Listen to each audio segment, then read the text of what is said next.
Which word in the passage means a floor covering smaller than a carpet made of thick wool or of other material such as an animal skin? Burada qeyd olunur ki, izahatı verilən söz mətn parçasında hansıdır? İzahata diqqət etirsək, görəcəyik ki, a floor covering döşəmə örtüyüdür.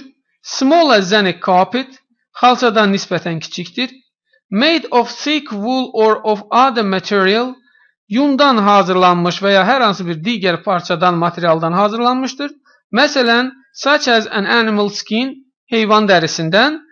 Bu isə o deməkdir ki, C bəndində verilən a rug cavabı doğrudur. Çünki a rug, palaz, xalça, kiçik xalça deməkdir. Ona görə mətn parçasında verilən izahatın cavabı məhz rug olacaqdır. C bəndi doğru cavabdır.